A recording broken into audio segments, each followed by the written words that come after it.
You know, folks, I needed to call in an expert to help me out here because I think it is crucial in this time of socialism that we really break this down, because everybody, well, it's not socialism, it's whatever.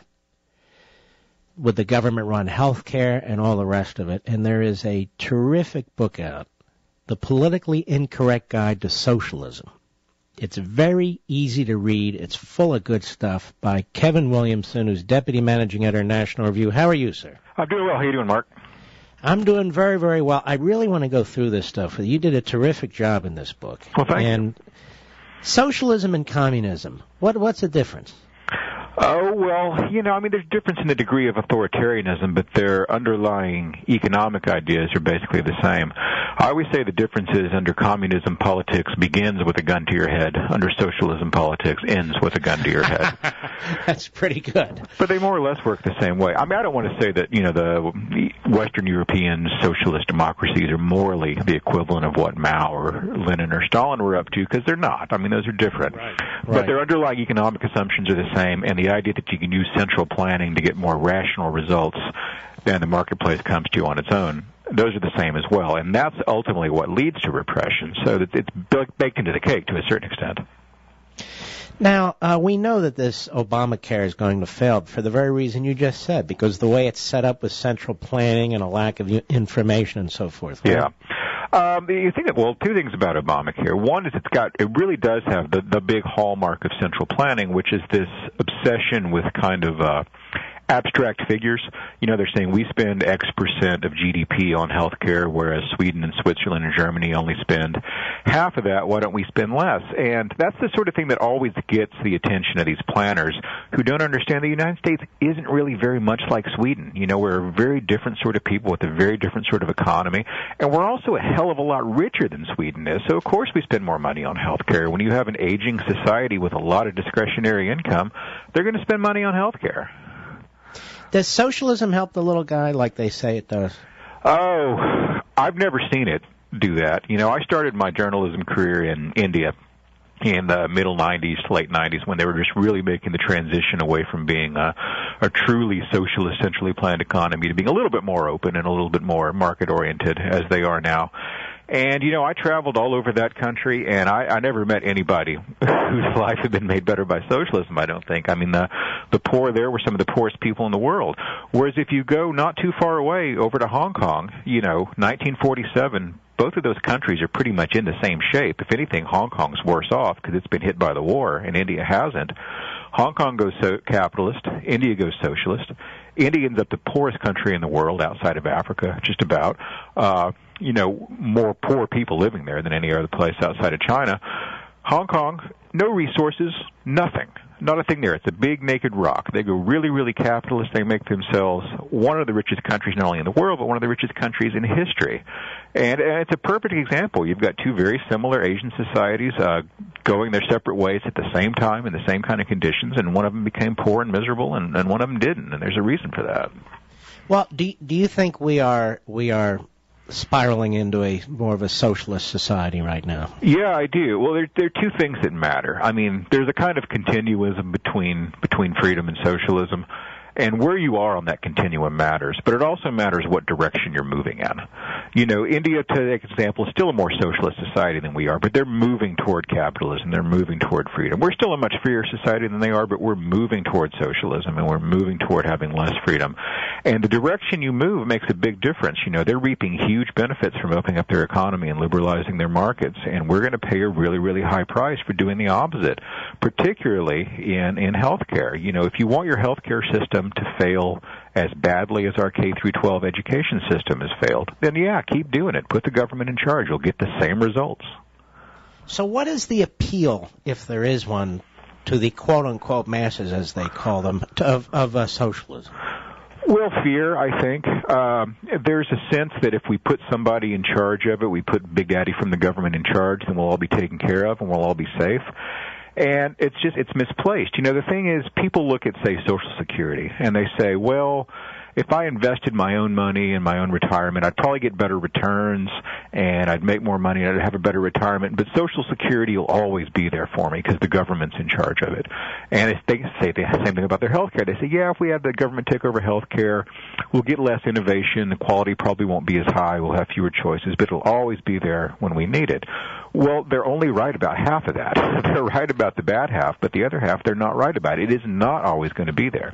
You know, people my age in our 30s, we're never going to see a penny of Social Security. It's mathematically implausible that we ever will. And that's one of the things that actually didn't worry me so much about Obamacare. You know, I saw that top line on the spending where it's going to be, you know, nearly $1 trillion over the next 12 years or whatever. I'm not worried about that. We're not going to spend that money. We don't have it. We don't have it. We cannot borrow it.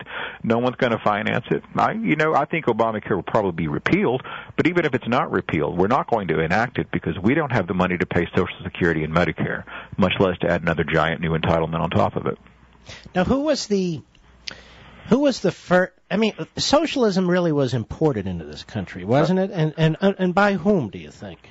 Well, you know, my suspect is Wilson. You know, the thing about socialism is that most of the people, particularly in a society like ours, who really have enacted a great deal of government central planning, government provision of non-public goods, which is how I define socialism, are not people who think of themselves as socialists. You know, Wilson thought of himself as anti-socialist. He spent half of his presidency persecuting Eugene V. Debs and the rest of the socialists. But if you look at what he actually did in terms of importing all these ideas from Bismarck, who also was anti-socialist in his way, but they still enacted something that was indistinguishable from the socialism they claimed to be opposed to, which was a big, entrenched central planning bureaucracy that's going to insert political preferences over what people would normally do in the marketplace. And really with Wilson, we dodged a bullet because a lot of the guys who were running those war planning boards and the industrial cartels that Wilson set up and all the rest of it, they wanted to keep that stuff when the war was over. They got a taste of that power, and they really, really liked it. And we were lucky that there were a few Americans around at that time who said, no, you know, we cannot have this. We had a war and there was a state of emergency, and maybe that justified some government intrusions of the sort that we had, but we certainly can't have it during peacetime. And most of it went away, and it wasn't until FDR, of course, in the Depression and World War II that we got a big permanent welfare state that we've never since gotten rid of. Would you define, well, with your definition, would you define Obama as a socialist? Yeah, I mean, again, I think he's a socialist who doesn't think of himself that way. If he were, if Obama were English, what party would he belong to? He'd belong to some forthrightly socialist party like the British Labour Party. If he were a European of some other sort, he'd probably belong to some European socialist party, you know, the German socialists or maybe the Greens somewhere or something like that. His ideas all call for anti-market changes. They all call for centralizing government power over the economy. They all call for central planning. And they all call for using the government to do things that can and should be done by the marketplace. So even though he wouldn't describe himself as a socialist, I don't think he, reads Marx under the covers with a flashlight at night or anything like that. But yeah, his ideas are fundamentally socialist, whether he realizes that or not. You're listening to Kevin Williamson, and he's written this terrific book, The Politically Incorrect Guide to Socialism. He's deputy managing editor of National Review. By the way, you can go to marklevinshow.com. We have it up there right now, or my Facebook social site, or go directly to amazon.com. Or if, like me, you're bored over the weekend, you hang out at bookstores, it'll be there too. Kevin, I feel like we are, as well, spiraling into this sort of socialist nirvana. But the Tea Party movement really has tried to put the brakes on this, hasn't it?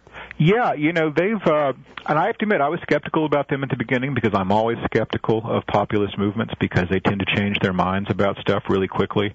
And I was afraid that if we got serious about doing things like entitlement reform and cutting the budgets, the same people would be out rallying against it once it started to hurt a little bit.